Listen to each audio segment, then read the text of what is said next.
What's up, guys? Hope you're doing amazing. So, I got a friend, good friend. You probably heard of me talking about him on the channel. His name's Fabian. And Fabian was the creator of Rule 1. Very prophetic. Rule 1. They always come back. The good days, the women always come back. Even if you don't hear from them for years, they always come back. I had a girl come back after 9 freaking years. So anyway, you heard of Fabian. Great guy, a force in our group, always funny, always in voice chat. A lot of you guys that haven't joined the group yet are guys that heard about the group and they joined. They're like, oh shit, there's Fabian when they see him. But I was talking to Fabian and he was telling me about Miami and how Miami is like, dude, there's a lot of top dogs in Miami. I was like, yeah, dude, Miami's like, it's got to be the Mecca. You know, you're playing on hard mode. If you think you're the shit and you're in Miami, I mean, you're gonna get mobbed in some ways. You're gonna get mobbed, whether that be some guy pulls up in a Lambo, some guy flexing his status and wealth, whatever it is. I mean, Miami is the Mecca for status. You know. So you feel like, maybe sometimes you feel like a little fish. You feel like the little fish. You used to feel like you were the big dog, now you're a little fish. And, you know, sometimes it can be demoralizing. So I wasn't giving him any advice. We're just talking about, you know, living in Miami. Kind of just when you see other people crushing it, it can inspire you. Maybe it makes you a little demoralized. But I was thinking, it always occurred to me that I never am motivated by status. I'm never motivated. Like some people say, I want to make $1 million. But I'm not motivated to just hit that number. I'm not motivated to make $1 million. So a long time ago, I came up with this idea of like the pirate's life. And a lot of you guys have heard about it. But if you just imagine Miami down there on the, you know, the bottom, the east of Florida, the pirate's life, you're like the pirate. You're like on the outskirt. You're looking in. There's the city, there's the parties, the fancy clubs and the lights and the big booty girls with their fake booties dancing around. The pirate's life is like you're on the outside and you're kind of observing the world from a distance, but you aren't confined to the world. You don't have to abide by the world's rules or by their sense of this is what it means to be accomplished. This is what it means to be successful. This is what the good life looks like. I think when you're submerged in that world, it's very easy for you to get like this idea of what success looks like. And then when you see it on media and when you see other people in your life getting married, having the raises, getting the house, getting the job, whatever, like you can't help but kind of compare yourself. I think there is a lot of meaning and there's a worthy pursuit in finding your way that is not dictated by everyone else, by living the pirate's life. I think there's immense struggle. There's a lot of struggle, but when you find out what really matters, a sort of simplistic life, it doesn't have to have all the fancy, shiny objects, but when you find a path in front of you that is meaningful, that's maybe free from a lot of the baggage and burden that most of society probably faces on a daily basis, I think it's a worthy struggle. I think it's the most meaningful thing a man could do. I don't know how that looks for you, but I know that it's the pirate's life. Okay, it's that hoisting the flag. Okay, I'm gonna struggle. Yeah, that's the thing. You know, you gotta struggle in a sense. Nothing's given. Nothing in this life is given, and it's not pleasant to talk about. Especially when you've lived at home, you've had 3 square meals a day, you got food ready at demand in your fridge. parents that love you. You know, nothing is given, man. To really understand that, it's like nothing is given. What is a pirate crew made out of? It's made out of maybe some outcasts, you know, maybe some criminals. The pirate's crew is just an ideal. Sailing the high seas, open sails, wind at our back, man. It's an ideal, but it's not for the faint of heart, I'd say. This could really be just like not wanting to be caged up. I think that's where it started for me. I didn't want to be caged up. I hated having to abide. I hate having to abide. Hate. I told you my story about the DMV. I hate abiding. I hate lines. I hate Walmart. I hate bright lights.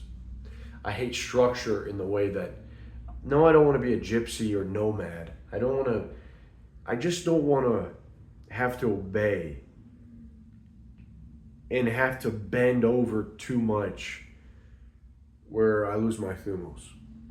I don't want to have to go through too many doors backwards, you know, because you open too many doors backwards, like I said, that's where the devil's gay. So he's waiting for you there with a boner, and you go through that door backward. Whoa, there he is, devil, Baphomet, with an erection, ready to take advantage of you. You go through too many doors like that, you start to lose your thumos. So you start abiding, you start living life on someone else's terms. And I genuinely believe that we lost something along the way. That when I say life on our terms, someone's controlling this, dude. Some perverse people have their hands in too many places. If I'm just going to go on my little rant here, I think the biggest conspiracy is that there is a people, very elite, wealthy people that control the banks. Now, I'm not going to come out and just say this is the Jews, because I know a lot of you guys are going to say, it's the Jews. No, I don't know if it's the freaking Jews. But I do think there's a bunch of perverts running shit that like to touch kids. I think the biggest conspiracy that's actually true, is that the super elite and the people that have their hands in the government, they control the banks, the media.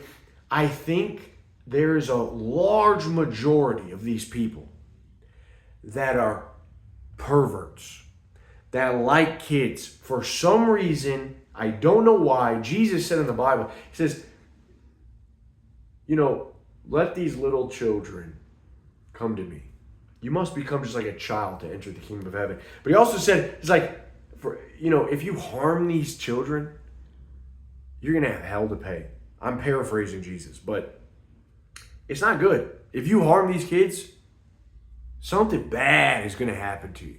Something real nasty is going to happen to you. And you think about it, if you harm a child, you're harming the most innocent part of your kin. I mean, to commit murder, to make another adult suffer is wicked and evil.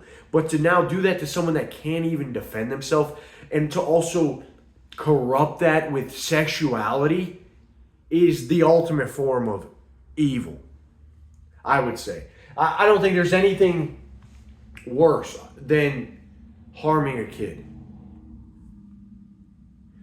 So, that is there. Why is it? And you just look at Epstein. I mean, Epstein, if you blow it open, say everyone that's on that list.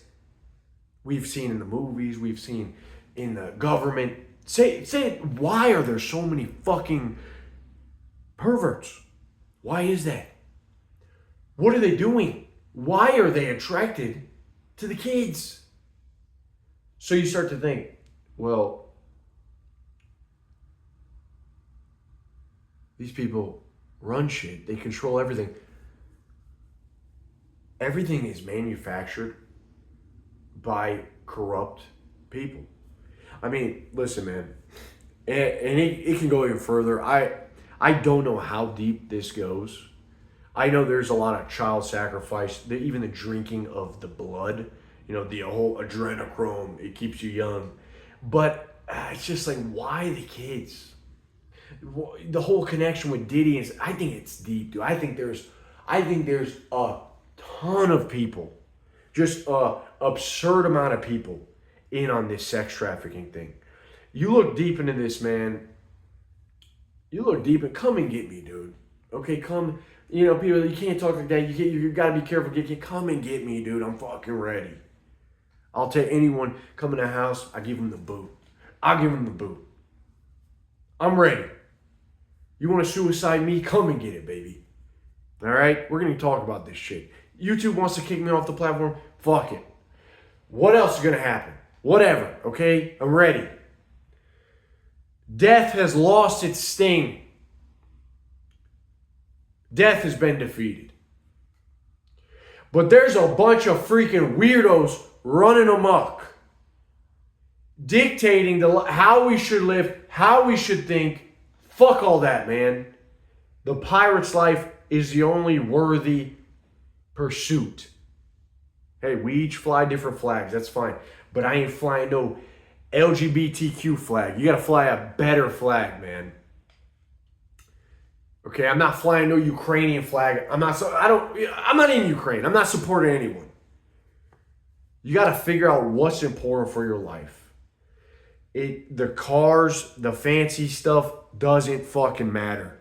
And it really is the fight of your life. Like Tyler Durden in Fight Club was saying how the war is our lives. It's like a spiritual warfare. I mean, it says in the Bible, dude, that you wrestle not against flesh and blood, but you wrestle against the evil. The evil in high places. Wow. There's a lot of evil in high places. I'm getting very, very disgusted. I'm getting very testy. But I'm getting very like, I got a strong distrust for everything that's promoted. Not to a point where I'm going schizo. Not to a point where I think, it's funny that I'm being gang stalked. I'm being spiritually gang stalked. You see these like guys on YouTube, man. Okay, no, I'm saying like, what are you gonna do? What are you really here to do? So I choose to be good. I choose to try to lift up the fellow man. I choose to try to rally the troops. Okay? Pirate's life. What are you going to choose to do? You're going to get consumed by the drama. You're going to worry about the dumb shit. You're going to worry about, I don't know what else there is to worry about. But I think freedom, I think looking to God, saying, God, your will be done. Help me. Nothing is given. I get that. We could be out in the freaking streets waiting for our next meal, not able to take a shower. Like nothing is given. Nothing is given. God bless you for any blessings that has come your way. There's also an element to you almost have to like receive. You have to be able to receive and work with what you got. I think first off, the simple life is a beautiful thing. The simple life is a beautiful thing. People you love, your health, food on the table, a good book, a cigar, friend to talk to, some healthy competition. I think you're pretty good. You're pretty good to go. Continue that process, the simple life. Of course, this is my form of the good life. I don't know what yours looks like. But nothing is given, right? Nothing is given. And you can't get down when things are taken away. And you can't try too hard to make things happen because you only have a little bit of control. One thing that jiu-jitsu's taught me is that when you begin to learn the game, sometimes you give up trying so hard and you accept what you're given and you work from there. Sometimes you find yourself in a bad spot. Instead of, I can't always force when I'm on the bottom my opponent over. Sometimes I have to work with just getting a frame in, and then my other frame, and then slowly start to pop, inch away, get out, and then create a better space. But I'm still not out. Then I gotta capture it. Then I gotta go reclaim my guard, and it's not given. I don't deserve anything. I have to turn shit into sugar. I have to sort of create magic in the moment. But that understanding that nothing is given, you can't force everything to happen. You got to work with what you have. How much stress would be alleviated from our lives if we just worked with what we have right now, and we stop forcing it like it's not going in. You stop forcing. It's not working. And we get stressed, we get upset, we get really in our heads. It's like, dude, nothing is given. It's a blessing we even get to wake up in the morning. There's a lot of weird shit going on. Don't let that fool you. It says in the Bible, I'm sending you out. I'm sending you out. Like you have to be, what is it? What is the verse? If someone can hook me up with the verse down below. I'm sending you out as like sheep amongst wolves. You must be something like that. You must be as innocent.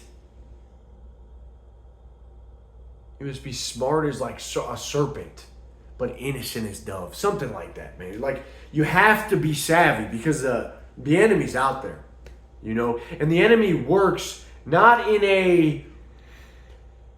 You don't see him. You don't see him all the time. C.S. Lewis in his book. Wormwood. Wormwood was the demon. I told you guys to read this before, but the wormwood demon, he was like, this is how you corrupt a human. From the point of view of a demon, this is how you corrupt a human. You get in his head, you make him think a different way, you make him take his eyes off God, you make him doubt, you make him feel fear, you make him feel nothing. You make him feel like he must always exert. He can never have leisure. He can never enjoy the beauty that God has given him, the creation.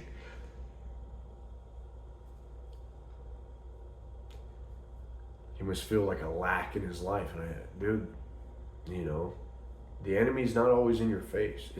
It's changing how you perceive and how you think. So you must be savvy to the works of the evil, the influence, the corruption. But you must not let it penetrate you where you become cowardly and allow that frustration to make you paralyzed for doing good. If you become paralyzed, you're not able to act for the good anymore. Is that not the evil winning? Is that not the wickedness and the wickedness in high places sort of winning? So we wrestle against evil in high places. And the pirate's life, being in the world but not of the world, sailing around the outskirts of Miami, I don't have to play the game that everyone here is playing. You're a sovereign individual. You have power, you have potential, you have strength, you have power, you have a sound mind, you have your spirit. Remember that. Don't get impatient. Look up, look at the sun, keep your head high. Stay joyful, stay hopeful. Don't be weighed down by by finances. Don't be weighed down by the situation you're in. You have to work with where you're at. And there is a way out. There is a better life. And you have potential to do a lot of good if you would only try and you would say, God, help me find my next step. Your will be done in my life. All right? And that's where we're going, baby. So that's all, man. I hope you guys have a blessed day. Come talk with us in the group if you're not in there already. And I'll see you soon. Peace.